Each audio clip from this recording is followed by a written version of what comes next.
How you going, Tim? Oh, I'm not bad. Welcome to the Tuna Flicker Chat podcast. Yes. Just thought I'd try a different approach this week. Let's try and be professional. G'day, champions. Champignons. Champignons, yes. Yeah, mate. Keeping it in the order of things as we've been avoiding. Okay. You said you said you had a tune, but you've lost it. Now you're just going to talk about the gig you went to on the weekend. Mate, I'm cooked. Hey, I do listen to a fair bit of music, but I am so out of order in my life where I'm just putting on something in the background when I'm busy doing shit that occasionally I'll really hook in and I'll be like, oh yeah, I fucking love this. But then I go through my Spotify and I'm like, I don't remember listening to that. Or like, I'd swear that I was listening to this thing the other day and now it's not there. And did I listen to that or was it just in my head? And I'm actually... Speaking of Spotify, I'm in like constant fear. Do you know at the end of the year, like you get that thing called like Spotify Wrapped? Yeah. That like shows you your 12 months prior. Yeah. So I have an account, right?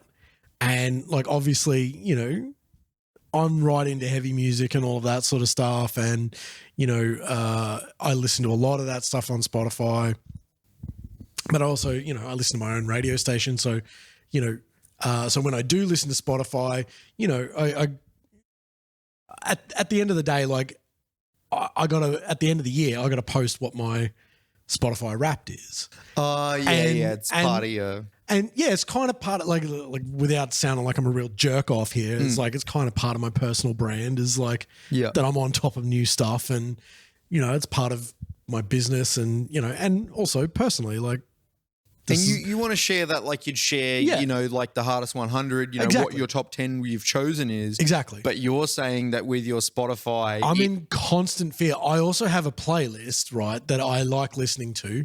I have a chill playlist that's just chock-a-block full of 80s stuff. Yeah. It's real mellow, like it's just full of like Toto and Phil Collins and, you know, Tina Turner and like just rad shit that I really like. But like last year, I was like, so my Spotify Wrapped for last year, it came out all good. Like my most listened to songs were all brand new bangers, all that stuff. I was stoked. But then it was like your most listened to genre. Yeah. Soft rock. Yep. And I was like, oh, you bastard. You fucking got me. Do you know what I mean? Like, yeah, you spelled cock wrong. Yeah. Like, oh, you got me. Yeah. So like I'm in constant fear of what my Spotify Wrapped for the year is going to look like this year because I've been listening to that 80s playlist a lot. I just really like it. It's full of rad shit and it's easy to listen to. You got to have those playlists, man. I've got a playlist that's full of like, what do I call it? It's just called like vibes, which is some of the, probably the most basic fucking bitch thing that I could have called it. But it's like all like late 90s, early 2000s, like pop and like dance and stuff. That's the kind of shit that, you know, like when I was going out to the clubs and shit were the bands. So how hard style are the, like, you know, we talking, you know, like Darude Sandstorm and shit? You know, like Every Time We Touch by Cascada, like that sort of shit. That kind of shit. But then there's see, I love shit like Faithless. And like you never heard of Faithless? They're rad. That's a band. Yeah. Right, okay. So it's fronted by this dude called Maxi Jazz. Okay. And Dido's sister is in it. Yep. It's Maxi Jazz and Dido's sister. Right. And Dido sings on a bunch of their songs as well. Okay. And like I'm certain you would have heard of Insomnia. The I can't get no sleep. Yeah, I think so. Yeah. It's them and it's rad. It's just rad band. The reason I had that playlist too was that I would always run into the problem, and I'm sure a lot of people do, that listen to heavy music. You have friends come around and stuff, and there's like a party vibe, and you're not just going to have heavy your music algorithm the whole... so bad. Well, not even they fuck your algorithm, but you realise you're like, oh, look, these are my normie friends that have come around. They don't want to listen to fucking straight up hardcore the whole time. We want to put on some like party vibes and shit. And so I found I had to kind of make a playlist for that. Yep. Because otherwise, if I just put on like a shuffle of my, of my Spotify or my daily mixes, none of them fit the vibe. So I had to go around and like start throwing songs in there. And then after a while, I'm like, this playlist is fucking absolute bangs. ripper. Yeah, This is fucking sick. Slaps this is like, real hard. This is like So Fresh 98 to like 2004. But So Fresh, you'd have like, there'd be like Blue and like Eiffel 65 and mate, like, I think it was the year 2000, and it was I got the Pepsi. Christina Aguilera. I got Pepsi chart hits. Did it have Rollin' by Limp Bizkit on it? I don't think it had. Oh no, wait, it did have Rollin'. Yeah, it would. So that was the year new metal really penetrated. Pepsi chart penetrated. That's just like Fred Durst and Christina Aguilera. That's a good one for the social memory, isn't it? So if you can remember that, you're alive. Well. Yeah. I mean, that was the year, like 2000 was my grade 12. Yeah. So it was like, that was everyone was bringing, and like they would, if it was at like a chick's house, if the party was at the chick's house, it would be all those So Fresh CDs and that sort of stuff. But everyone knew at that time that if you were going to a party, you wouldn't bring the original, you'd burn a copy. Oh, fucking oath. So it didn't get scratched up real hard because everyone would be like, what's this shit? Like you just toss it to the side. You need a copy of a copy of a copy. But then sometimes you'd have like the burnt CD was scratched to shit. And it'd skip like hell? No, it'd still fucking play. And then the original, you get one scratch on it and it would be dust. Too true. It would be fucked. Too true. I remember we used to have school dance. So 2000 was grade 4 for me. And I remember we had the grade 3 to 5 disco. Yep. Right? So blue light disco and Rollin' was like the heaviest song on the playlist, and it comes on and you're watching all these like 10-year-olds throwing down. Yeah, I was one of them. And I'd love to like zoom out now and just like have footage of all of us at 10 fucking throwing down to Rollin'. Mate, at our grad, like at my like graduation like party, not even the after party. Yeah. Like this is the official sanctioned thing at a venue, is at Frenchville Sports Club in Rockhampton. Oh. DJ threw down with Korn's like Got the Life. Fuck yeah. And Nookie. Yeah. So, like put in like Limp Bizkit, Nookie, the whole lot. It was like there was a mosh pit. Yeah. And I genuinely like I chipped a tooth in the mosh pit to Got the Life at my grad party. Well, that's a great memory to have. It is. And that's a little token of growing up. Yeah. I love that shit. Yeah. No, what was I going to say was, I had the Pepsi chart hits. It came in a metal tin. It was like the 2000 Millennium Edition, like metal tin double CD. And I think the very first song on it was Alien Ant Farm Smooth Criminal. Ripper. And then the next Absolute next song was Hit 'Em Up Style by Eve. Oh. Yeah, with Gwen Stefani on it. So like every time I hear Hit 'Em Up Style, isn't that Hit 'Em Up Style, isn't that No, it wasn't Hit 'Em Up Style. It was, what's the Eve song? Fuck. The one with Gwen Stefani on it. Yeah. Yeah. Pull that shit up. Yeah. Jamie, pull that up. Eve and who? And Gwen Stefani. Oh, yeah. Yeah, because I remember every time Hit 'Em I Up hear Style Smooth. Nah, it's not the name. That's not the name of the Let song. Me Blow Your Mind. Let Me Blow Your Mind. Absolute banger. Yeah, no, Blue Cantrell was Hit 'Em Up Style. Yes. Yeah. But so every time I hear Smooth Criminal now, and like all those compilation You CDs expect broke that my brain after like it, that. yeah. I hear that in the radio, and then I start singing that. Dun dun dun dun dun dun dun. Yeah, it's got some. Yeah. But Spotify, let's fucking start digging our way back to where we were at the start of the conversation. Sorry, mate. So no, this is great. So what I wanted to say with the Spotify like Wrapped at the end of the year, mine is always fucking cooked because Oh, does Beck share your account? no, I use mine for work. for playing covers. So I have to put house music on between sets. Oh, of course. So when I was at like my peak in like 2018, and you'd be paying for that account too, so the ads don't play in between. Yeah, exactly right. So I'm using Spotify, which I probably shouldn't be legally, but anyway, using Spotify. They'd be doing the same thing and be paying for a license in house, mate. Yeah, that's fair. Yeah, that's fair. Yeah, that's their license, not yours. I don't feel super bad about it, but so I'd put on house music in between, and I'd have a playlist that started with, I can't remember what the song. I think it was.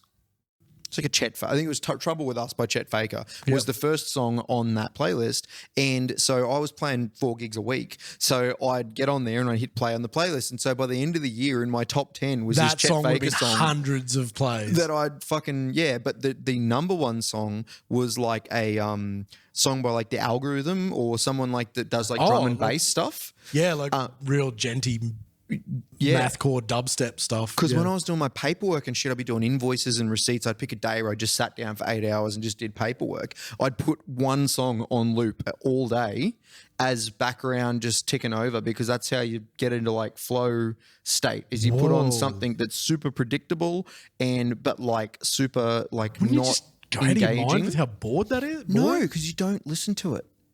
I can't. It's different for you because your job is to actively like listen to music and sort of you're judging and you're working on these tracks that you're listening to. Whereas for me, it's basically if I find a good drum and bass track that I like and has a good vibe to it, but is simple enough, doesn't have vocals, blah blah blah.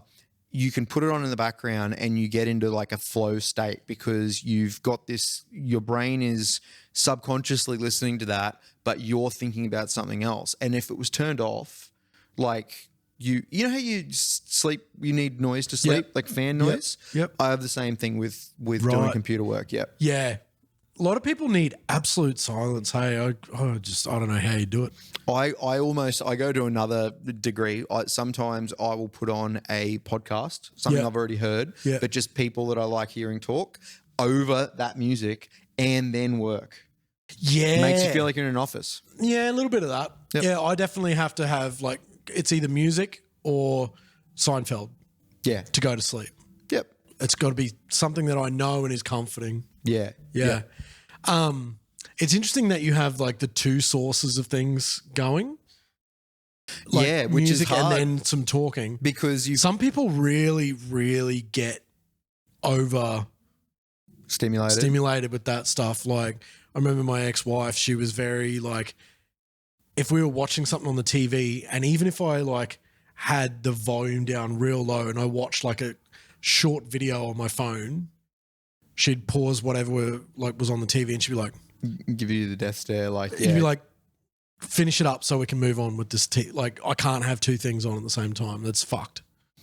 Yeah, see, I think back of how tolerant my parents were because I used to sit and play my electric guitar, so like unplugged, but I would sit there and like just tinker with it. Just that twanginess. On the couch while we're all watching TV.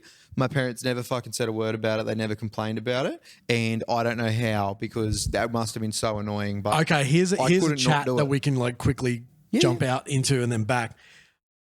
I like how we started with, okay, we're going first cab off the rank. Let's talk about music. With something like that, with them doing it, and seemingly you probably wouldn't have had necessarily the same experience as a lot of people because as far as I know about you, you basically went from home to living with Beck almost immediately, right? Like you got. I didn't have when you moved housemate or renting phase. Yeah. No. If you had have had that, I don't reckon, and this is no criticism of your parents' parenting style or anything like that. Yeah.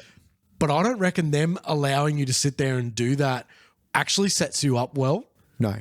Because that teaches you like totally perfect behavior. Yeah. But if you went into a share house situation and people were watching TV and you were doing that, they'd be like, Doug, shut the fuck up. Yeah.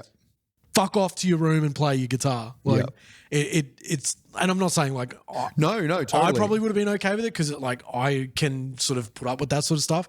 But like over the years of living with so many different people, fuck man, like every person is just so like unique in what they can and can't fucking handle. Well, I got it beaten out of me at school because I used to tap on desks and shit like that. Same. And I would get, shut the fuck up, stop doing, like all my classmates would get mad at me, and then the teachers would be like, you have to stop doing that. Yeah. You know? And so and I have it from both sides. Yeah. And my it took me until I worked my first job as a teacher. Right. And I'd tap on in my office. Yeah. And my mate Timo, that's where I met him. That was my first job as a teacher. He was the IT tech kid at the school. He was in like around the corner in another part of the office, and he'd be like, Pricey, shut up! And I'd be like, doing that. Yeah, and I'd be like, oh fuck, I'm so sorry, man. I didn't realize I was doing it, because like I tap on shit, I don't realize I'm doing it. Yeah, no, there's always a song going on in my head, whether it's and like I would walk around. I remember walking around at my first retail job at a feed barn, and I would walk around, and there was a song by Between the Buried and Me that had like a really like catchy sweeping part at the end of it. It was like, and you didn't do that. No, You didn't I walk around doing that. Oh my that. God. But it was in my head the whole time, so I'm humming it like under my breath to myself. But I would do that, you know, like people air drum and shit. Yeah. I would be walking around and I'd be like, I had my hand down next to my leg. Fuck you, audio listeners. I had my hand down next to my leg, and I'd be doing this, like pretending like I'm sweeping. While you doing the widdly widdly. Yeah. So, and I had mates that would walk around as well. That would, you know, you'd be bored, you'd be doing something, and you'd be kind of air drumming while you're thinking about something or waiting for something to load or whatever. And yeah, I look at it now and I go like, oh, people must think I'm insane. But at the time, I didn't think anything of it, because I'm like, this is how I get through my day. You know, without this, I don't know what to do. I look back at like early 20s me, and I think, wow, man, I've learned from a lot of different teachers over the years. And I mean, teachers in the sense of like people that have been like, that's fucking annoying, dude. Yeah. Stop that. Yeah. And like just over like I swear I must still be really fucking annoying to be around, but it like I've progressively gotten better at just understanding how to be in a space around other people. And like, because like I used to whistle. I'd sit at my desk and fucking whistle along with a song, and I can't whistle. Like I can't hold a tune whistling. So it must have been fucking terrible. Yeah. I tapped on shit. I don't know the volume of my voice. Like when I get excited, my volume goes right the fuck up. I used to get in trouble with that all the fucking time. Yeah. It's just like, because I grew up on a farm, man. Yeah. So like you get used to talking at whatever volume. Like no one's there to tell you to be quiet when you live on a farm. But then you go into civilization, everyone's just like, why are you so fucking loud all the time? Like foghorn, leghorn, motherfucker. Yeah, for real. Yeah. Absolutely. And and here's the interesting thing now, looking at it, like, is no one, like, we probably got to that situation because we're just like boisterous young white men. No one's here to tell us no. No one's here to put barriers in front of us or anything like that. It's like, and then eventually people will be like, fuck, dude, you've gone way beyond it. Like, can you just like dial it back? And it takes you getting to extremes of being annoying before anyone pulls you up, and you're like, wow, shit. Also, I'm a dickhead. Social intelligence as well. The older you get, obviously, you know, it feels like a given that you would have that sort of social and emotional intelligence as you get older to go, okay, I can see what I'm doing and annoying these people, blah, blah, blah. But then there's definitely people that you meet that just have never been pulled up on it. They don't take the cues. Yeah, or they've been pulled up on it and they don't care. They're like, but why should I? Blah, blah, blah, blah. And I remember I used to be the kid in class when I was tapping on a desk and people are just like, can you stop fucking tapping? I'm like, well, it's silent in here and it's killing me. So like I want to tap. So why should everyone around here that's not tapping, and I'm sitting here in silence going, holy fuck, I'm so bored and like I just need noise. And then I make noise and everyone's like, fuck you, you can't do that. I'm like, well, fuck you. Like, why do I have to be the one who suffers? I'm the minority here. Yeah. Real hard life I had. Fuck. Well, at least you didn't sit there saying this is like Nazi Germany or something like that. Yeah. Like, all you fucking anti-vaxxers, you idiots. Yeah. Well, it's not even that. It's like, if you want to hold those views, that's fine. But don't compare it. Check yourself sometimes. Yeah, like, holy shit. Yeah. So seeing that photo today of that woman who had put like yellow stars of David on her children. Yeah. Saying that Yeah, so you hold whatever thing you want, but if you're going to draw that parallel and then double down and be like, nah, that's not what I meant. yeah.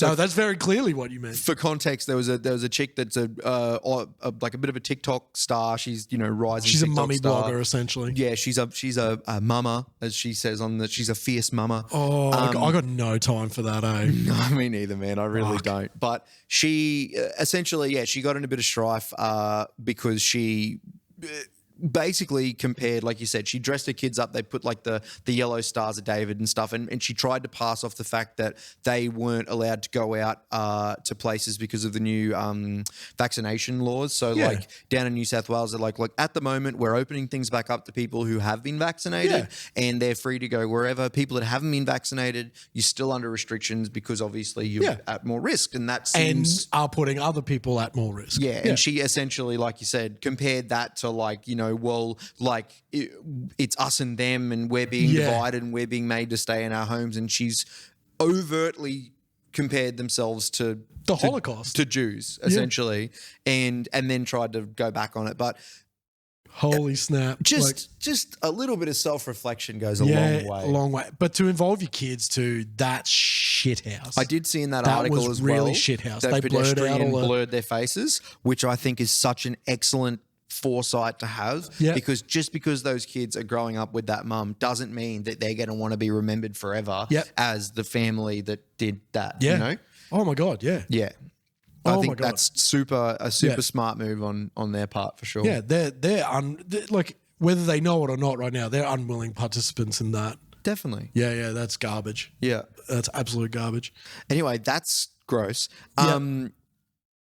Real quickly, so I went to a gig on the weekend, and along the lines of the whole, it's silent in the classroom and I need to tap because I need noise. I occasionally need to go to somewhere where someone screams in my face. And that's what I like to do. I like to go to a heavy show where there's just an angsty band that is flopping around on stage, essentially screaming at the people in the front row, and I like to be that person in the front row. And so I went to Backbone, which is over in East Brisbane. Yeah, East Brisbane. It's like an old bowls club that's been done up as an art space, and occasionally they'll have gigs there, but sometimes it's plays, or I think they do stand up and stuff there. And they do a bit of everything there.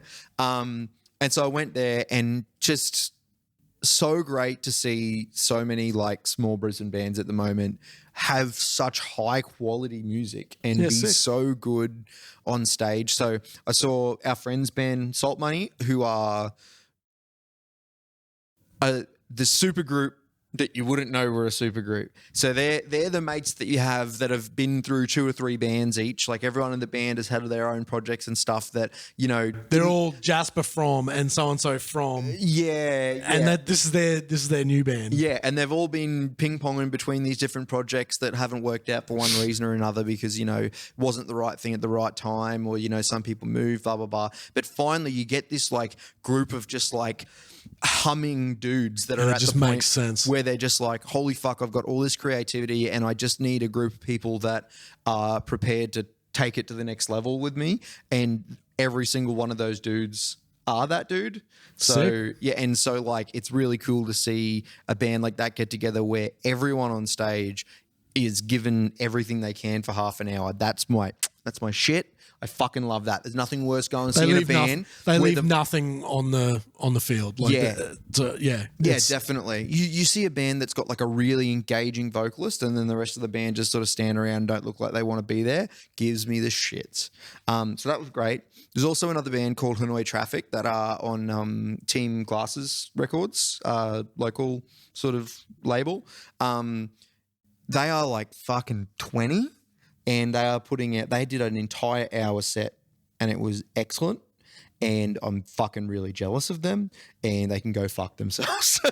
I have definitely seen Hanoi Traffic's name on some posters and whatever. Like I've definitely seen their name around. I'm gonna link their new release. It's fucking really good. Right. They managed to put they just did the EP launch on the weekend. Right. Yep. So it's up on Spotify now. So cool. But yeah, just they did an hour-long set. It was excellent, and they had really good stage presence, and I just could see in those guys that they're already like at the age of 20, they already know what it is they want to do and fucking how to do it. And it's real refreshing to see. And plus they screamed in my face, which is what I asked for. Yes. That's what I paid my $12 for. Nice. That's rad. Have you got a track, champ? Not really. Not this week. When's this coming out? This won't be this week's. It'll be next week's, right? Look, we got 2 more in the bank. So this will actually probably come out just after Halloween, which is a bit of a... Yeah. I'm just trying to think ahead to like what will be sort of coming out that I know of in the next couple of weeks that I've heard already that not everyone else has, but by now. There's a band called Sunbleached that I'm about to start working with. Their song will be out by then. It's a little less heavy than I usually work with, but I really like it. It's in the band is a guy called Joey Keating. He used to be in a band called Tired Eyes. Okay. Yeah, and the Brisbane Band. And this band is sort of it's sort of more like Citizen. Okay. And like Turnover and Turnstile and Basement and that kind of thing. Yeah, fuck yeah, I love Basement. Yeah, it's kind of like all that. It's like it's heavier than grunge, but it's like you can see that that's where the influences have come from. It's that nice little sweet spot. It's got like grunge and emo kind of it's like this middle ground in between the two. Right. It's like I guess sort of like what I don't know if you've heard the new Thrice stuff. Yeah, but it's kind of like that. It's kind of like I imagine sort of like newer Here's Legend and stuff. It takes less of that heavy sort of thing and more of that almost like alt rock sensibilities, but from the it's still got like heavy grit to it. Yeah, heavy background. So the song's called Flowers Grow from Ugly Places. Yeah. And I fuck with it. It's really nice. It's like I pitched it over to Declan, who does the Home and Hosed section on Triple J, and I know he fucks with this sort of stuff. I'm just like, Declan, I want to give this to you first because it's like this is so dope, and I reckon you're gonna just love it because I know you like this sort of stuff. Yeah, and he flipped, so I'm really happy with that, and I think they're just ones to fucking keep an eye on. I think they're writing the kind of stuff that has like the credibility of like all of those bands that I just mentioned and all that sort of stuff. They're definitely mentioning like there's like throwback stuff that they also the sort of Smashing Pumpkins and Silverchair and that sort of stuff. They're throwing in those kind of influences as well. And I said not too long ago there was a Violent Soho song that came out maybe 12 or 18 months ago or something like that. There was a song that came out and I was like, this is Smashing Pumpkins like 2020. Yeah. Like that's that to me. Done well because Smashing Pumpkins did release music last year. Yeah. It wasn't good. Yeah, well, yeah, I mean, another one of those legacy bands like we were talking about the other day where that's sort of, sweet, they're still around and stuff, but are they around for good? Like for the greater good, or are they just still around? Yeah. But I heard that Violent Soho song, I can't remember what it was called at the time, but I remember putting it in the boys chat that we've got and saying like, tell me this isn't the Smashing Pumpkins. I do remember that. Not a lot of people agreed with me, but I was like, if you put this on and you told me that this was like Billy Corgan's son, I'd be like, okay, no worries. Yeah. Speaking of there's a couple of things in what you just said that reminded me of a few things. One, Corey Taylor's son has a band that's just released, and it absolutely sounds like you're like, yeah, that's his son. Fuck, it sounds exactly like him. And what Heavy? Yeah. And like they're playing on, there's a Knotfest Brazil festival, and they're playing that festival. Yeah. It's nice to see too, like I know me, I'm really biased. When I have kids, of course I'm going to want them to be in the shit that I'm into because like we've got that thing, but you can never expect that's how it's going to turn out. But I really worry with that sort of stuff that like if you do that, like I was the kind of kid that like I actively didn't do the things my parents did because I was like, it's fucking lame or like whatever. Totally. So I really worried, like I'm not going to have kids at all, but like back when when I was younger and I was like, one day I'll have kids. When I had that sort of dream, I was really like, oh God, what if I have kids and they fucking hate Star Wars, they fucking hate metal, they hate, all the things I'm into. What am I like? Am I allowed to like just take him out the back and shoot him, or you know what I mean? Like, what's the? Are you allowed to give him back for a refund? Like, what the fuck? There was an episode of The Simpsons one time where Cartman's mum rung up the doctor. Hang on, wait. The Simpsons and Cartman. Oh, fuck. South Park. I don't know, mate. It's been a long day. All right. I was like, what is this crossover? This is after work for us, all right? I've been out in the Cartman sun. rings up,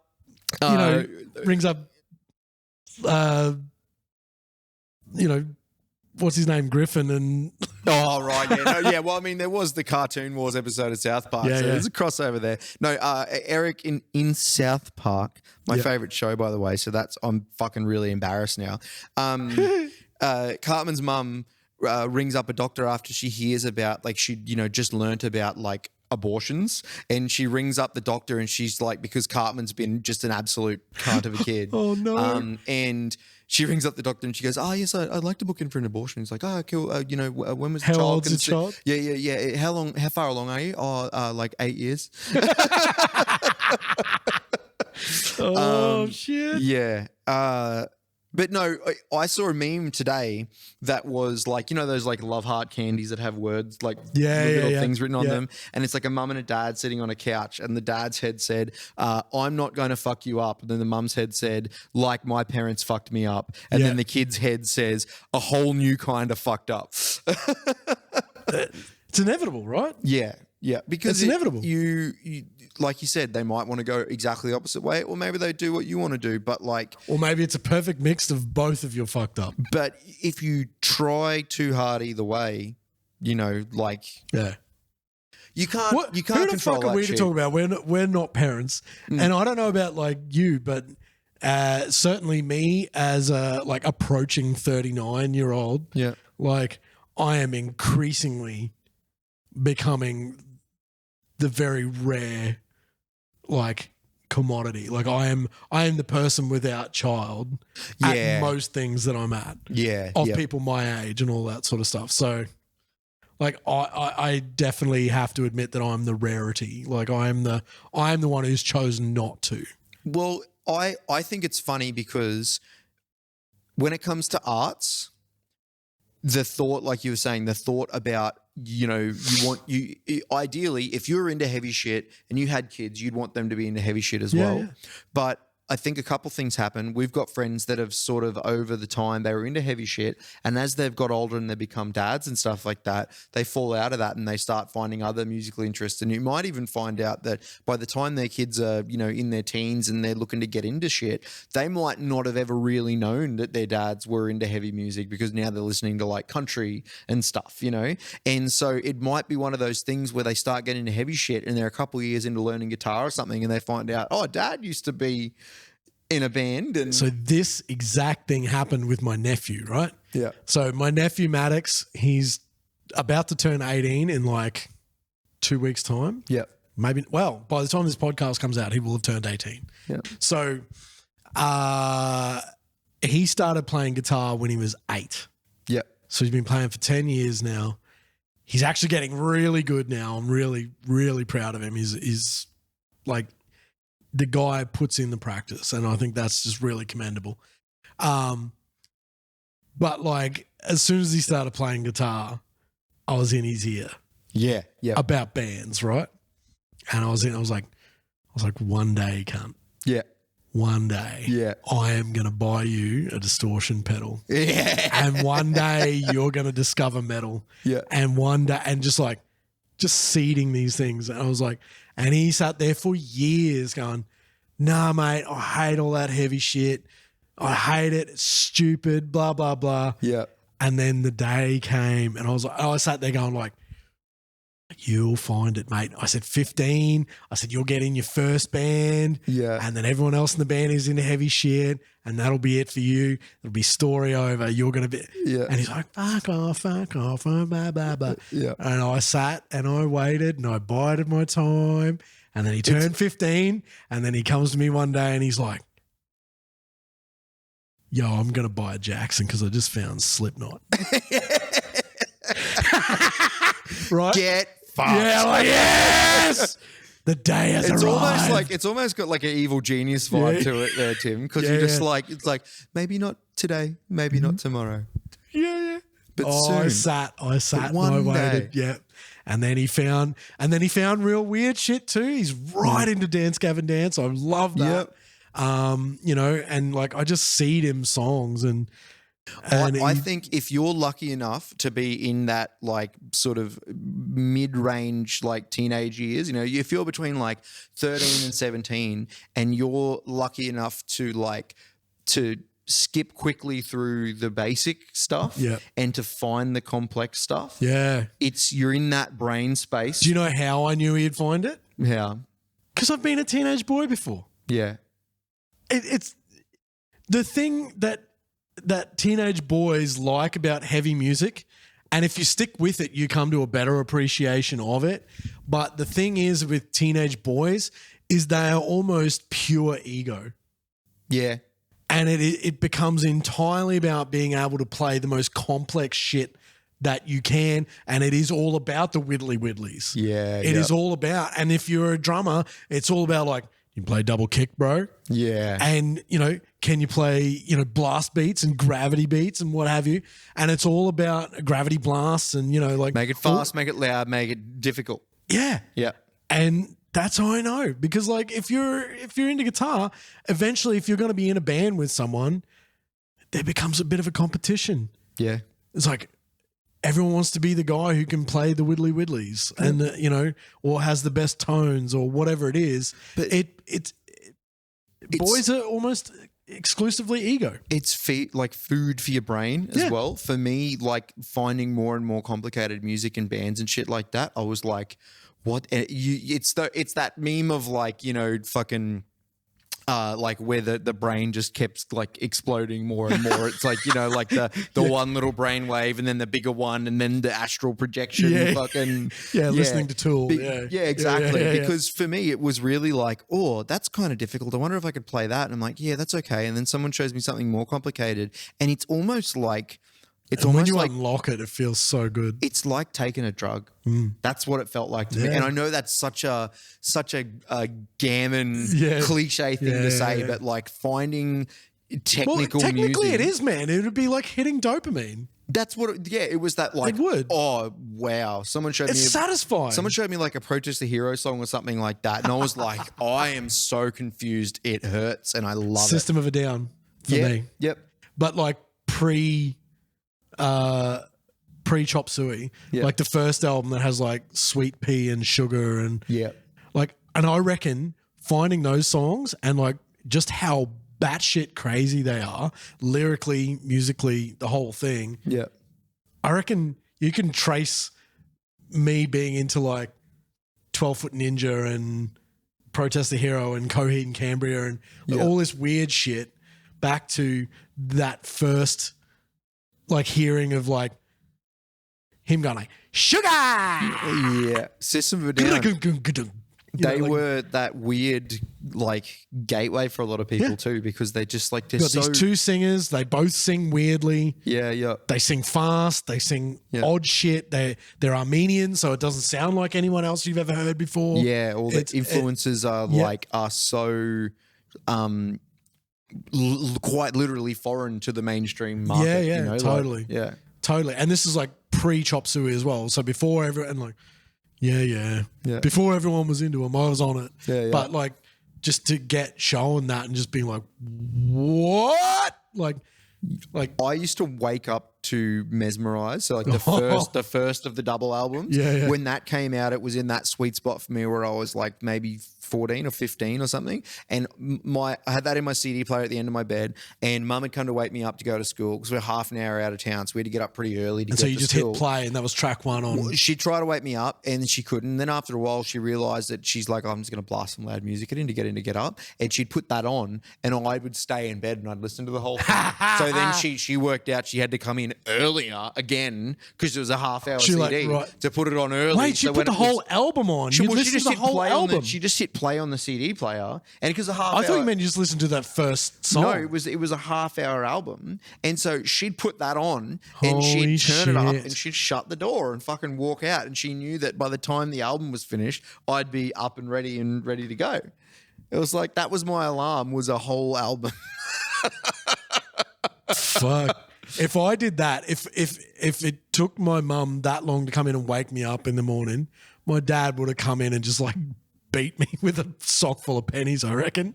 Yeah. He would just be like, your mother said to get up. Yeah, like, yeah. No, my dad was usually, he'd like work earlier, so he's already gone by then. So yeah, mum was like, it's easier, like you catch more flies with honey, fucking like rather than going in and get the fuck up, it was just like, look, I can just do this and walk away and it'll sort itself out. Yeah, so. Your mum's clever. She's clever one because that like, if she did it in the right time frame, you got to enjoy your album knowing that you'd get up at the end of it. If she timed it right, she would have nailed it. Yeah, and because it was better than, there were a few times though where like prior to that where she'd get the shits with me because we had to leave like 7:30 on the dot. If we didn't leave by then, we were going to be late for everything. She had to drop my sister to school, me to school, get to work. There was a whole run. Blah, blah, blah. And so... And I would always leave everything right to the last minute. You know, you're in bed and you're like, but it feels so good. No. Yeah. And it got to the point one day where she told me to get out of bed and I swung my legs out of bed. And so she's gone, all right, he's up. And she's left the room.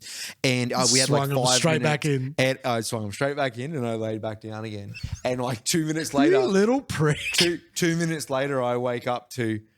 And she had the squirt gun and she's fucking squirting me in the side of the head and like, what? And she just satched my pillow just, fuck you. I said, get out of bed. Get up now. Oh, Jesus Christ. She put a jug of water on me one time as well, yeah. Wow, you were that bad. Oh, I just hated getting out of bed. And she used to threaten me with homeschool because we lived in the middle of nowhere. So I'd never see, and I was like, school is where I get to see people. I want to go to school. But when I was fucking around, she's like, I can always homeschool you. And I'm like, I'm up. Oh, that's amazing. Yeah, it's good. Wow. Holy shit. We should really get on We should get on to a movie. So now, today has been a tune and a tune. This one's all you, movie-wise. Okay. I'll get right to it. So Matthew Reilly. Yep. Fucking... Technically a book. Matthew Reilly Matthew Reilly is a book. He is a what do you call it? An author. No. When there's a character in a movie that's a thing, but they're actually a walking, talking thing. It's anthropomorphic. Yes, that's a big word, Tim, isn't it? Yeah. Okay. So he's not... And they anthropomorphize the thing, whatever it is. Yeah. You did say that way better than I did. I was an English teacher. That's fair. So yeah, Matthew Reilly, he's really well known, like best-selling author, and he writes... Australian guy, writes action books, right? So need I fucking say more? He writes like the Die Hard of a thing. You know, there was that we were talking about in the 90s and stuff. Die Hard was so successful, they're like, all right, we're going to do Steven Seagal and it's Die Hard on a submarine. And Die Hard on a boat. Die Hard on a boat. Die Hard in a plane, blah, blah, blah.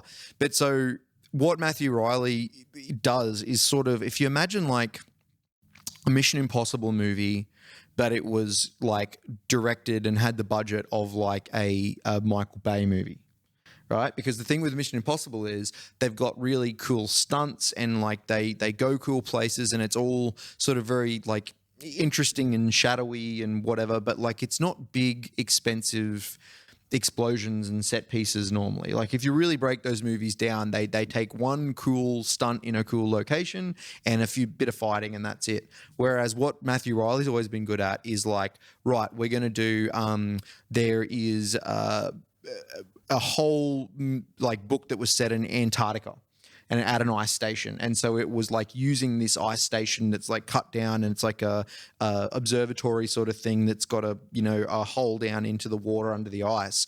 That's Die Hard in an ice station. And then there's Die Hard at Area 51 really. Or Area 57, which is like out in the desert. Blah, Area blah, blah. 57? Yeah, so it was called Area 57. So the idea was it was a military facility out in the desert that the president had gone to visit, but then it was, taken over by terrorists, that kind of shit. Oh, okay. Yeah. So anyway, long story short, are there any books that you'd really like growing up that would make good movies? Yeah, a lot of them have been made into movies since. You lucky bastard. Not all of them good. So as a kid, I absolutely frothed the Narnia series. Yeah, right. C.S. Lewis's books, and I've always thought that they've never been done well, and they've never done the really batshit crazy stuff from the books. Well, they've really Disneyfied a lot of them. And I understand why they semi-shy away from doing.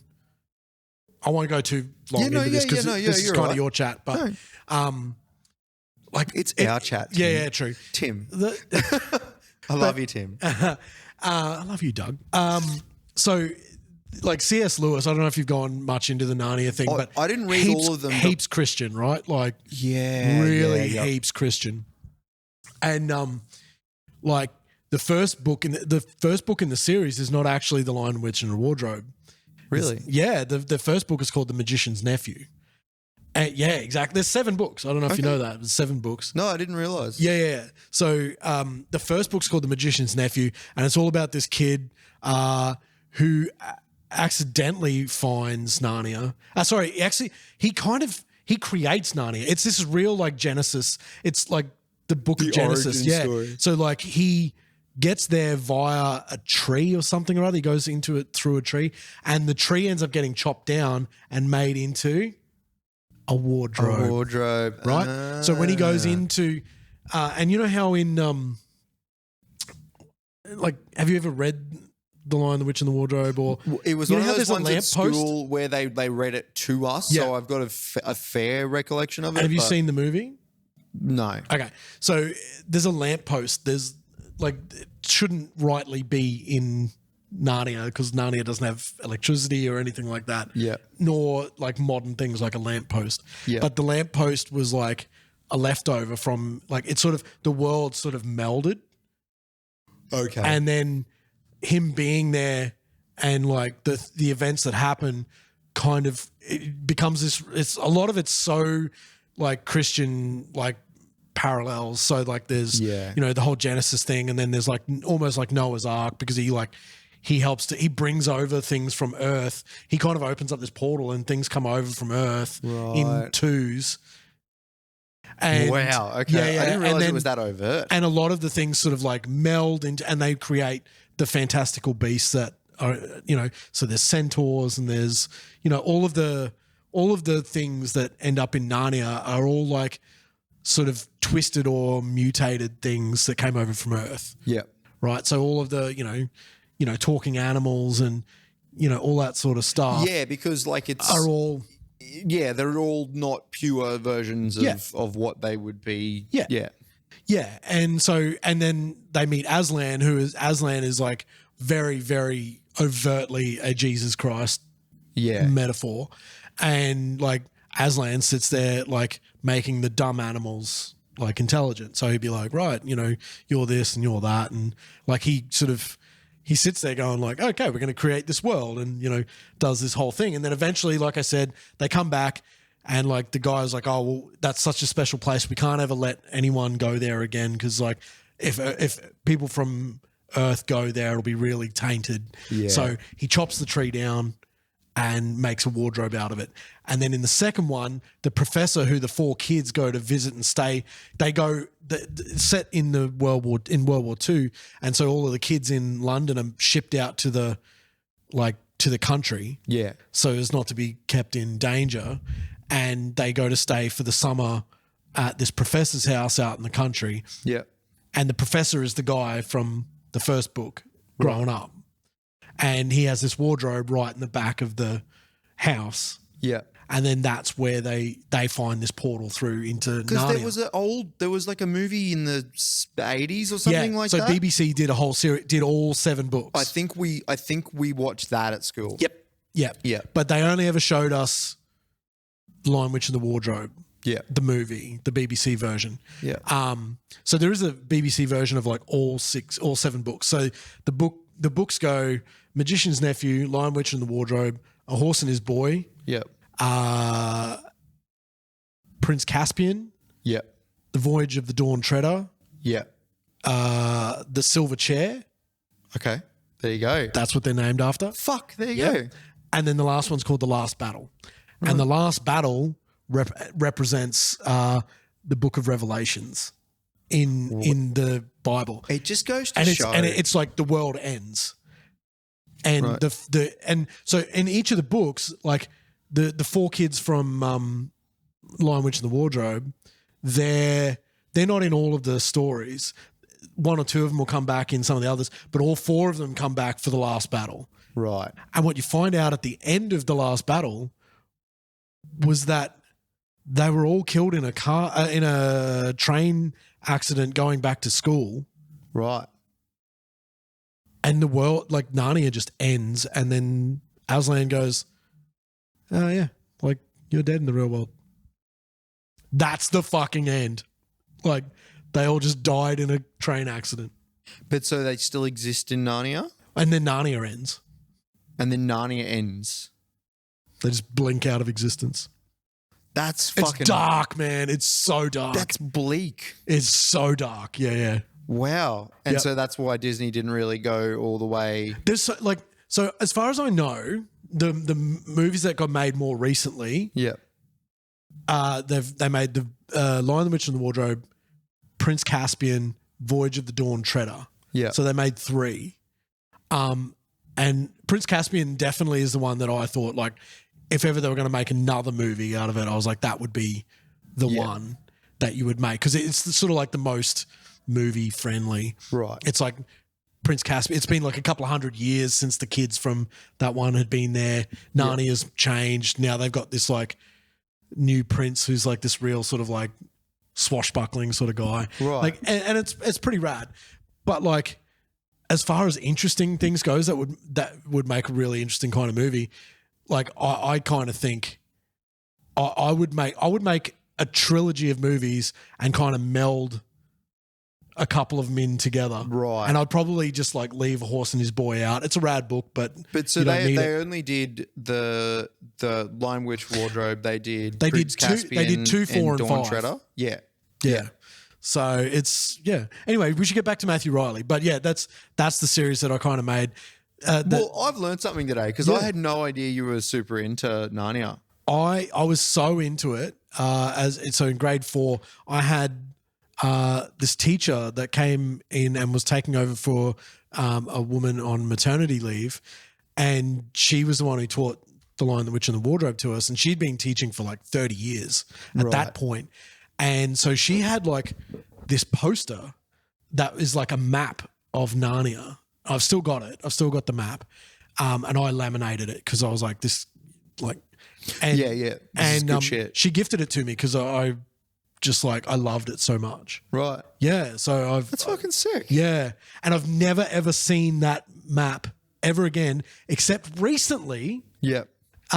Jill, my girlfriend, she is right into like various YouTubers. Yep. And she showed me this video of this YouTuber and he's doing his like to camera shit. And there's that map on the wall behind him. Fuck. And I was like, I've never seen anyone else who owns that map.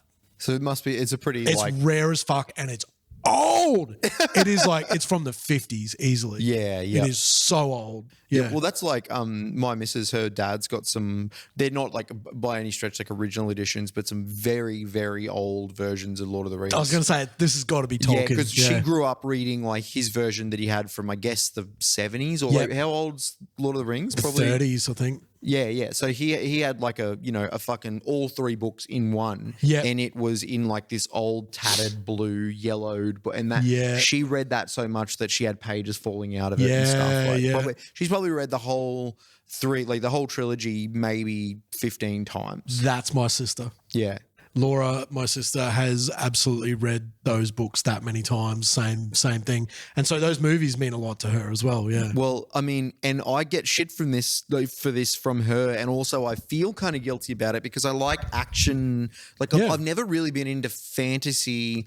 It's strictly like we've talked about this. You don't like it. I don't. Not only do I not really like Lord of the Rings, I've gotten into it. She's gotten me into it, and I can appreciate it. And if she puts them on, I'll watch them, and I don't mind them. Yeah. But for a while there, I was very anti that because. So you're going to watch the new series, the prequel TV series that comes out? I mean, she'll probably watch it, and I'll probably be there also. I mean, don't make me threaten to come and watch it with your missus because I will. Game of Thrones, I really got into against all odds. I didn't think I'd get into that at all. Well, there's a prequel series of that coming as well. Yeah, which is going to be fucking sick, and I can't wait. And you need to start watching Game of Thrones right now. No, I'm not going to watch that. I'll probably watch this new series because I can start from the start. You can start from the start from the other thing. I know, but that's like 8 seasons of shit that I'm like, I'm just not going to do that. Well, if I can watch it from episode 1, if I'm going to watch it from episode 1 and watch it along with everyone, I can be into it then. Okay. I just like 8 series is just too burdensome for me. I'm just like, I'm not. Yeah, fuck no. I'm not starting now. I think it was our first podcast where I was like, you don't want to start Game of Thrones. No. But so I feel bad because I'm into action shit, right? Yep. Matthew Reilly has written like, there's a character he's got called Scarecrow, and it's like the call sign for this Marine. Oh, yeah, cool. Right? Yep. So there's Marine Shane Schofield, and his call sign is Scarecrow because he was His last name sounds like it? No. He was shot down over Bosnia and tortured. He was like a pilot, shot down and tortured, and they actually like cut, as part of the torture, they cut scars through his eyes like vertically. And so now he looks like a scarecrow. So that's the thing is they did that. They bullied him after he's been tortured horrifically. Essentially, they were trying to get information out of him. I mean, his friends afterwards were like, "Oh, you look like a scarecrow, you jackass." Yeah, you fucking dickhead. And so, he's been, saved, and they fixed his eyes and everything, but he can never be a pilot again, so he's joined the Marines instead. And that's the backstory of this character. Okay, yep. But I went to Dimmicks back in the day, and I was just looking for, I think I bought maybe a joke book or something like that, and it was buy one, get one free, and the one free was one of these 6 books that were part of, you had to choose from one. Yeah. It's from a selection. And it was one of your free gifts. One of those, when they do, it's like a promotion they do where they're like trying to get you to read more Australian authors. Yeah, and so there's like, here's 6 of these things. It's part of this initiative, blah, blah, blah. Yeah. Get one. And I got this book that was the Antarctica one, which is the second one in the series, of this character. And I read the first maybe 10, 15 pages, and I didn't really get it because I was 13 at the time. And you weren't necessarily looking for like international espionage and intrigue at the time, sort of thing. I was still reading Animorphs books and shit like that, And so I was like, whatever, I don't get this. And like a year later, I picked this thing up, and I get through maybe the first like 30 or 40 pages, and I'm like, oh, fuck. I get it. This is fucking sick. And then I got to the end of that and I was like, where's the next one? Yeah. And then I went and found he had like another couple, and I read them. And then I caught up with pretty much he only had 5 books out at the time. I read all 5 of those books, and then I'm sitting there going, fuck, I need more of the shit.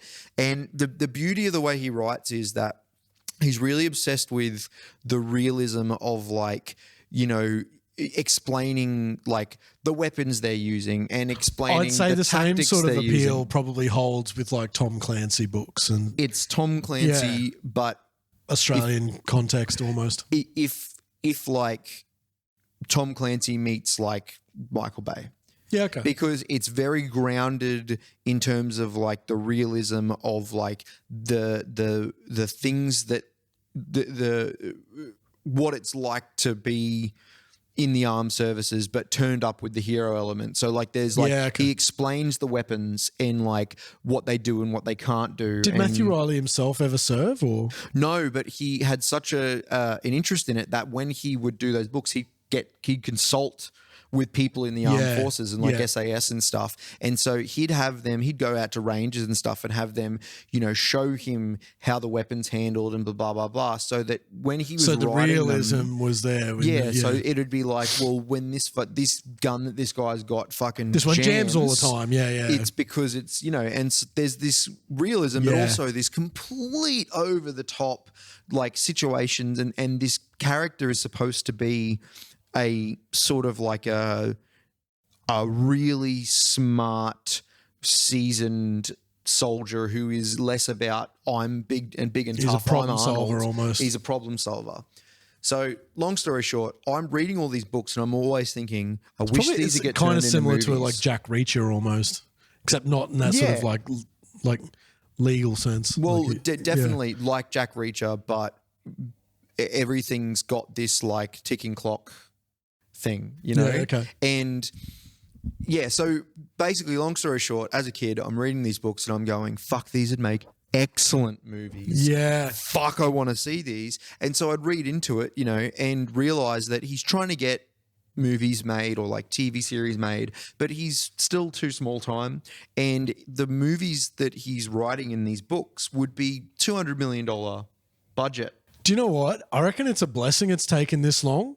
Because, like, if it had have been made earlier into, like, let's say, and I don't want to shit on the Australian film industry here, but, like, if they had have just made, like, an Australian budget film out of these kind of things, you'd end up with, like, a really kind of puss version of like Tomorrow When the War Began or something. He made a pilot version of one of his books that wasn't about an army. It was a one-off. So he had a book called Contest, right? And I think you would actually really like this book.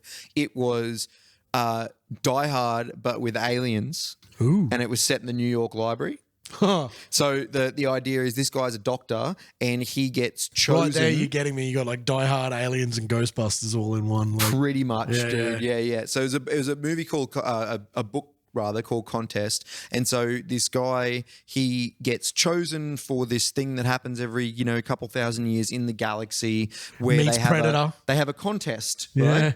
Yeah, exactly. Yeah. So they have this contest. They get all these different aliens all together in this thing, but there's this, Are you chosen? Are you the champion for your... Essentially for Earth. So he's chosen for Earth. But it's not like... But it's not that character, not Scarecrow.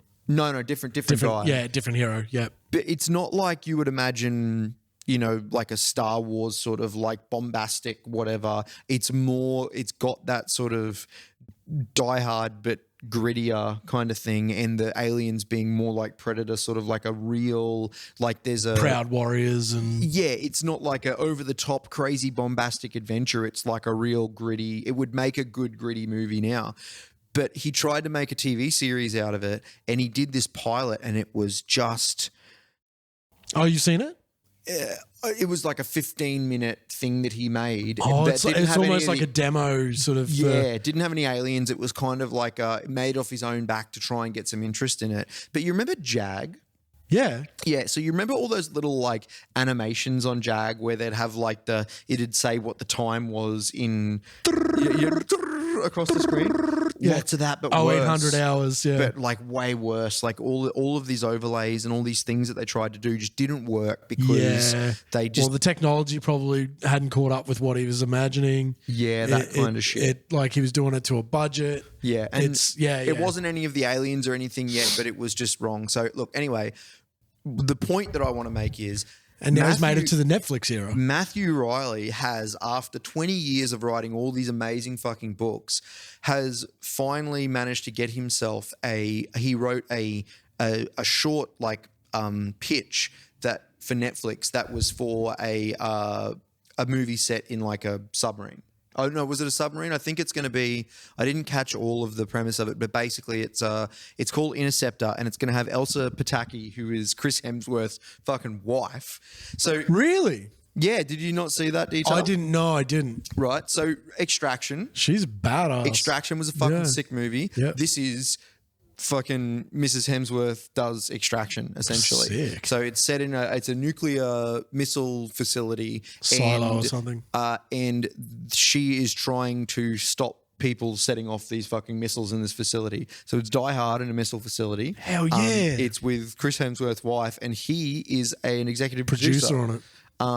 So That's sick. if this goes ahead, Tim, I'm so pumped because if Matthew Reilly actually manages to make this work. Because he's directing it, right? He's directing it. Like it's his Yes. story. So he's written it and he's directing it. It's picked up by Netflix. It's backed by fucking Chris Hemsworth, who just had a massive fucking like hit with Extraction. There's going to be a sequel like of that was his production company, right? Like that made Extraction. 100%. Most of it was filmed. Sorry, a lot of it was filmed like overseas, but they filmed some stuff in Australia. Yep. But because he's trying to rebuild Hollywood in Australia, essentially, is what Chris Hemsworth. Well, doing. I mean, he's a part of the Furiosa, the Mad Max prequel as well. Exactly. Being shot out in Broken Hill. Yeah. Yeah. So- And so my hope is, my deepest desire is, Tim, is that Matthew Reilly. Are they shooting it in Australia? I believe so. Yeah. Doug, Yeah. can we try to be in this movie? No, I think it's specifically a very contained, and I think For it might have already COVID. been shot as well. Oh, okay. Dang it. But like no contained as in like I think the idea is that it's a smaller budget. Yeah, okay. It's set, a single location. We'll do it for free. What's it going to cost him? What's it gonna probably a lot of takes of me being like Well, just a walk-on bit. Yeah, Don't have no lines. just me, just your Just see biggest Doug fan. in the background. No Just worries. passing through, you know? But so apparently they're already writing a sequel for it. Well, so there you Netflix go. has liked There's the it. goal. So like I say, We need to create star now profiles. Yep. We need agents. And we need to get in on that shit. We need to be in on that. So yeah, my hope is that the Scarecrow series that he had will eventually come to fruition because they will be trusted by, if this Netflix thing goes well for him and he's gonna start given the opportunity to fucking Yeah. That's what I've really liked seeing in the last couple of years within this sort of, and I know that there's the whole Netflix writers strike and everything going on at the moment. right.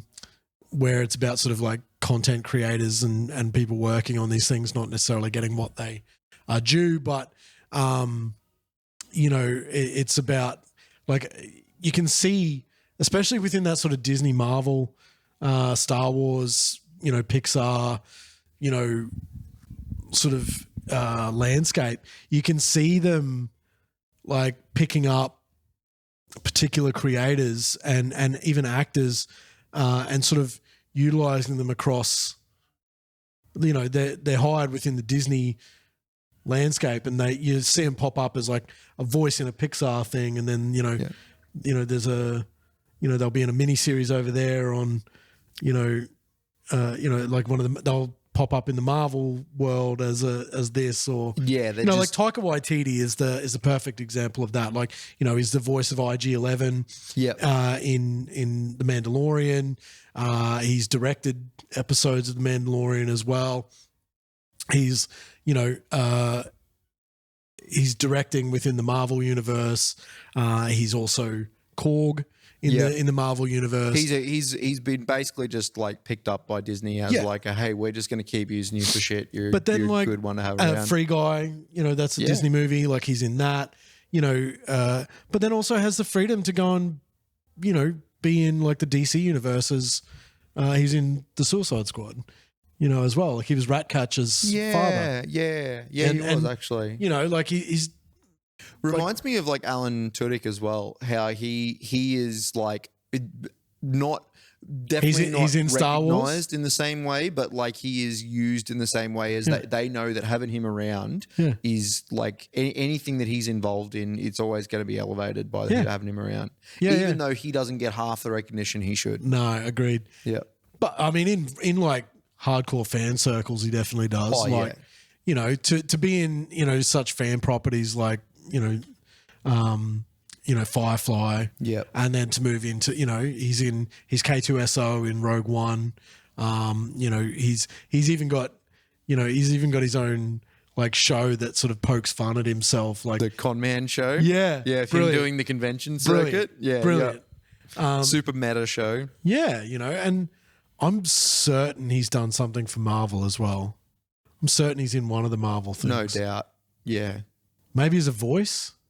Well, he's a voice in most things. That's the thing. Yeah. He's a very notable voice actor, actually. And that's, I mean, where he'd be getting most of his work generally. I know he does a fair bit of stuff on Rick and Morty as well, actually. There you go. He's usually credited in Rick and Morty. Yeah, right. But, you know, doesn't stick But out. I mean, to me, like what a way to live. That's if you can do that with, and you know, have that sort of fame where you are known and whatever at conventions, but you're not constantly harassed by paparazzi. Yeah.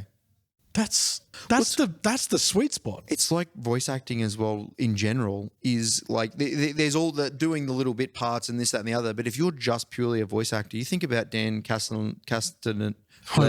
I can never remember his, but Homer Simpson. Yeah. There would be a whole generation of people who know the sound of Homer Simpson's voice, that are just like, oh yeah, I know who that is, that would not have any idea what that guy looks like. That's why I reckon Mark Hamill's a really smart guy as well. Yeah. Like he uses his face when he needs to. Yeah. But most of the stuff that because everyone who's like a casual Star Wars fan will be like, oh yeah, that's the guy who played Luke Skywalker. He never did anything again after that, did he? Yeah. No, exactly. that guy's done tons of shit. Yeah. And in fact, he was one of the first like Hollywood actors that really went over and tried out different things in terms of voice acting. And like he was one of the first people in video games. Like he was, like Wing Commander. He was like the face of Wing Commander back in the early 90s. Like when technology sort of started catching up and started including like video cutscenes. Yeah.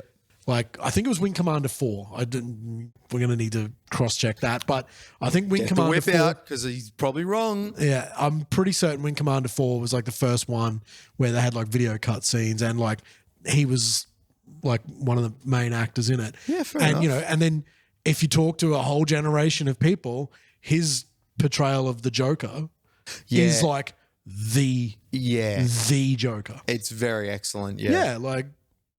It's influenced most portrayals of the Joker in some form since, you know? You know what I can't wait to see is there's Bert Kreischer, the comedian, his movie that's coming out. Mark Hamill plays his dad. Yeah. I'm up for that. I can't wait to fucking review that movie. I cannot wait. It's going to be so good. Oh my God, Doug. So I logged into our Instagram today, the Tuna Flicker chat, and I saw the Two Bears, One Cave? Two Bears, One Cave, is their podcast. Thing, and they're talking about, they're like, we've got to get a tattoo each. Yep. And they're like, what should we get? And where? Yeah. He's like, what about the back of the arm? Yeah. And he's like, yeah, okay, yep, back of the arm, I can do that. Yeah. Sounds good. What are we getting? And he's like, well, how about I'll get a sketch of my dick made up and you get a sketch of your dick made up and I'll get your dick on me and you've got to get my dick on the back of yours. And then when people ask to go, is that a picture of your dick on the back of your arm? Like, no, it's Tom Segura's. That's my friend's. This is the part of the podcast where I ordinarily joked that we're not doing that. No, we're not. No, definitely not. No. Yeah, it's not going on the back of the arm at all. So to go somewhere else? Undisclosed location. I think we've got to wrap up, Champ. Yeah, sure. But we are. You definitely do need to wrap that up when you're using it. There's a PSA for you all out there. No glove, no love. All right. Well, on that note, wrap up time. Wrap it before you slap it. Goodbye.